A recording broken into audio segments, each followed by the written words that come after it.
welcome to the Esmeric Art Studio. Today we are going to look at one way to frame a metal embossing design. Not all designs need a frame, but a frame can round it off or add that extra touch to your pewter art. Placing the pewter front side down, I'm going to be working on the back onto 2 craft mats. You can only put it on one if that is what you prefer. And I have marked where the tile is going to fit on, so that is going to be the dots on the corners. And I have this handy dandy ruler. Measurements can work as well, but I know that is where it is, so I am just going to take it up to the next step, so that, and then I'm going to move it up to the next line, and I see exactly where it is, the dots that I've made. And now I'm just going to go in and I'm going to draw my line.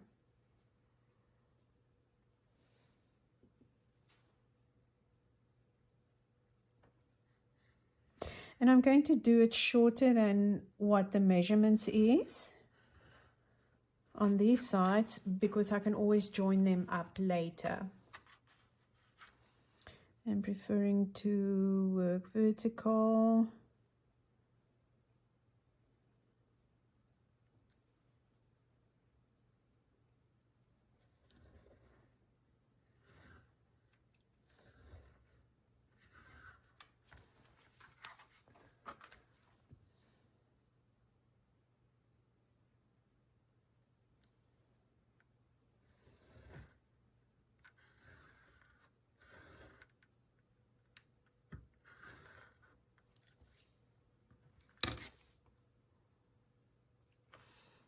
So that one I did go a little bit too far, but we can fix that.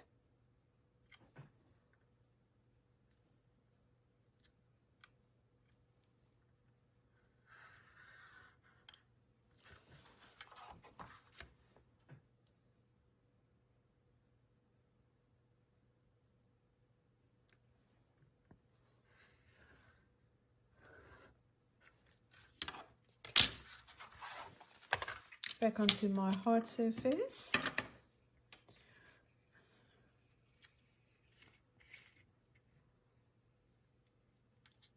Flattening first with a paper stamp.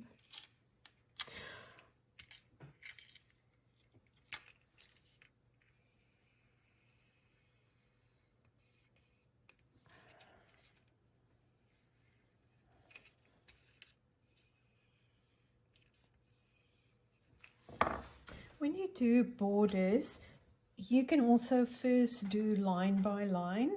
Sometimes I do that, other times I just find that it goes better for me this way. It all depends on the project that I'm busy with. This one I've done a little bit too far, just because I would like to put a flower in there on that corner. Going to go back in and I'm going to try and neaten up these corners here, because I know I can always push them back in when I refine.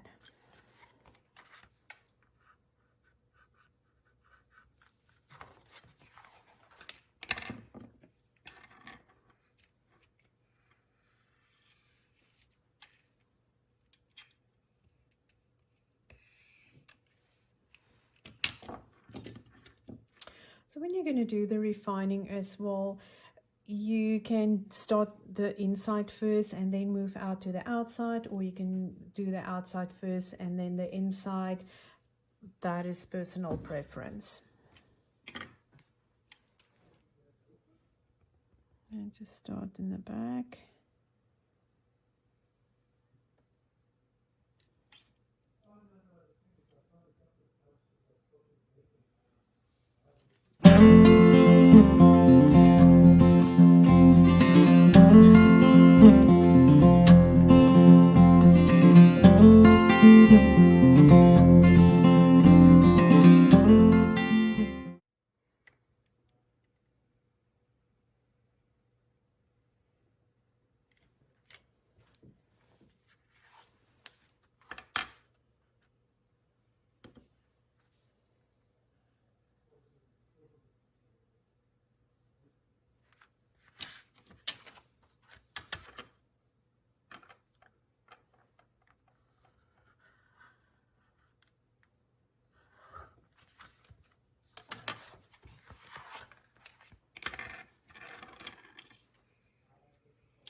Someone actually asked me one day, why don't I just edit those things out?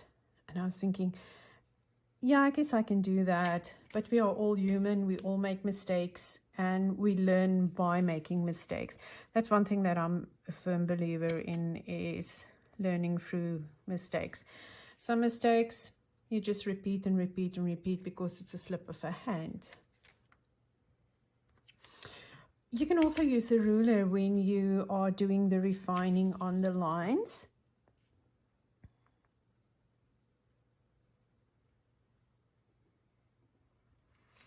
I know of someone that's actually cutting a piece of cardboard, exactly the same square or the same size than what the inside is, or slightly smaller, and then they use that as a guide as well.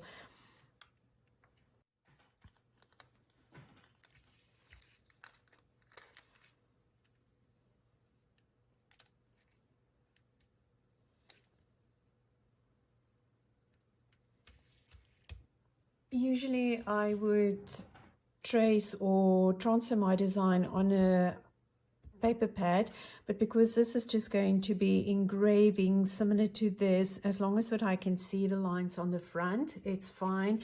I don't necessarily need to see any of the lines on the back.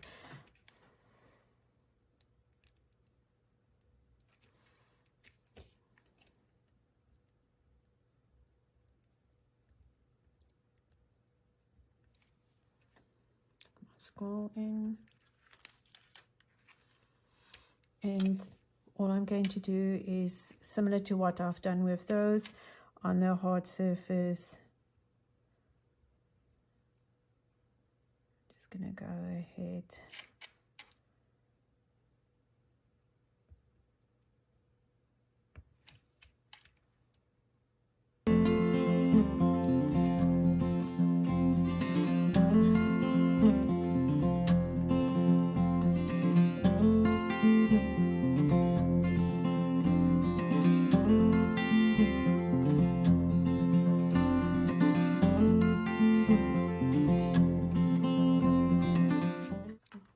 So to round off this frame, I'm going to work on the back with my cup and ball tool, and at the end of the frame where it connects with the flower, I'm going to go in and down and swivel, do 2 little bobbles, down and swivel, come back onto the hard surface, and I'm just going to put that down and use the cup. And again, try not to cup it, which I've exactly done there, but you can always just go back in. And for this I will actually use my stylus and just connect that dot over there, and there you go.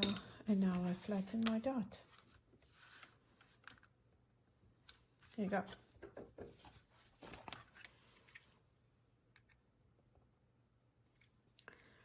Perfect. Think outside the box when it comes to framing metal embossing designs, and you can also make the frame part of your design. Thanks again for spending time with me in the studio, and always remember, the world of reality has its limits, but the world of imagination is boundless.